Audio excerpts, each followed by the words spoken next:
All right, so if you thought 2025 was about adjusting to a new normal, well, get ready. 2026 is shaping up to be the year we really face the music.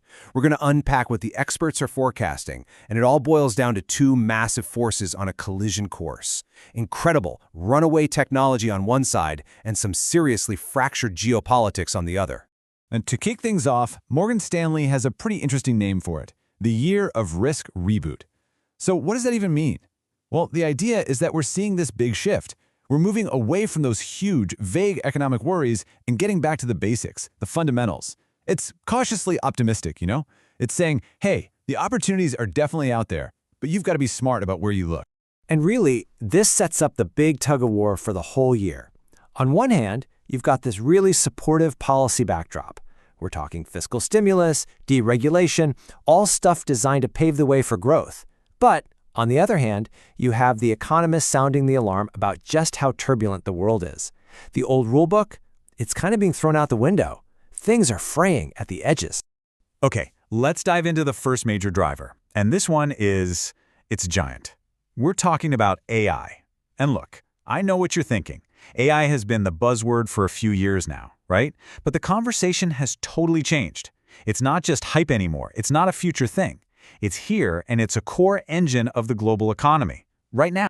Just to put a number on it, and this number is wild, PwC projects that AI is going to add $15.7 trillion to the global economy by 2030. I mean, let that sink in. $15.7 trillion. This isn't just a little bump in profits. We're talking about a fundamental reshaping of how our economy works. It's a scale that's honestly hard to even wrap your head around. And of course, a boom this big doesn't happen in a vacuum, right? This is the new global battleground. You've got the US and China, both looking at AI as the critical technology of the future. It has massive implications for their economies, for national security, for everything. And that rivalry, it's just pouring gasoline on the fire of investment and innovation.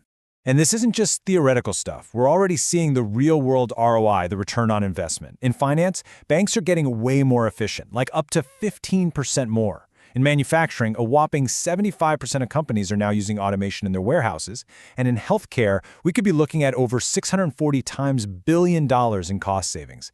This is AI jumping off the whiteboard and making a real, tangible impact on the bottom line. Okay, so that's one side of the coin. Now let's flip it over to our second major driver. Because at the exact same time AI is connecting the world in all these new ways, geopolitics is doing its best to pull it apart. The global stage in 2026 is messy, it's fragmented, and honestly, it's just plain unpredictable. A great way to think about it is like a Rubik's Cube that's constantly being twisted into new patterns. Alliances that seem set in stone for decades, they're being reevaluated. New partnerships are popping up all over the place. We're seeing countries essentially having to pick a side in this strategic decoupling. Are you aligning more with the US or with China? And you can see this happening with the expansion of groups like BRICS. It's a huge sign of this global reshuffling. Now, a huge piece of this puzzle is the policy direction coming from the second Trump administration, which analysts are summarizing as the 3 Ds. First up, DOGE. Yep, DOGE. It stands for a Proposed Department of Government Efficiency, and its whole job would be to slash costs. The second D is deregulation, basically ripping up the rulebook in big areas like housing, finance, and tech. That could definitely spur some growth, but it also dials up the risk. And the third D is drugs, a big push to get global drug prices more in line with what people pay in the US, which, as you can imagine, would send massive ripples through the entire pharmaceutical industry. And that brings us to this pretty stark warning. Beware of shark-infested waters. This is aimed squarely at Europe, especially places like France and the UK. Why? Well, because they're dealing with a ton of government debt. The bond markets are super jittery and confidence is, let's just say, fragile.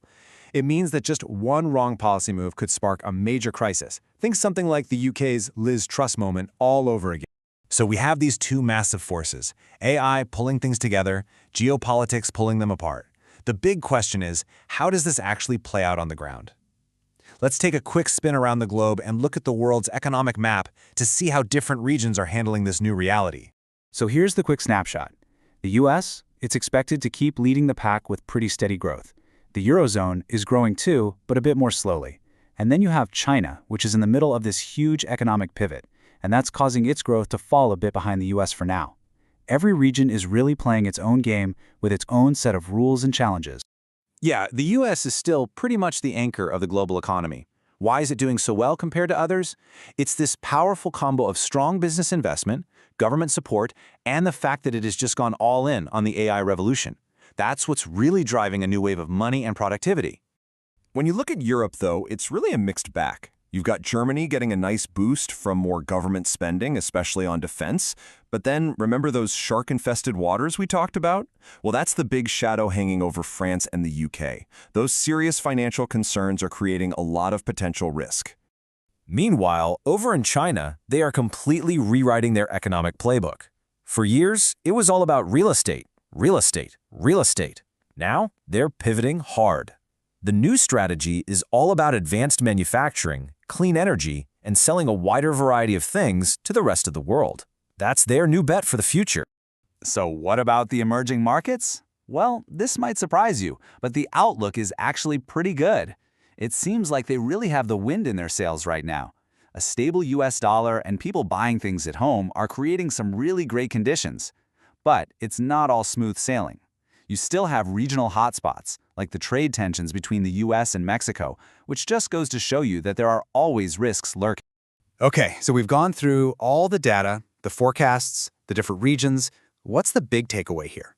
What's the one thing you really need to remember about 2026? It really comes down to this. 2026 is a giant tug of war. You've got these two dueling forces. On one side, you have the incredible unifying power of AI, which is connecting our economies and driving new growth. And on the other side, you've got the messy, unpredictable pressure of geopolitics, which is splitting things apart and creating all kinds of new risks. And that really leaves us with the biggest question of all. We're living in this world of intelligent machines and splintering politics. One force is pulling us together. The other is pushing us apart. So, which one is ultimately going to define our future? The answer to that question isn't just about 2026. It's about the entire decade ahead.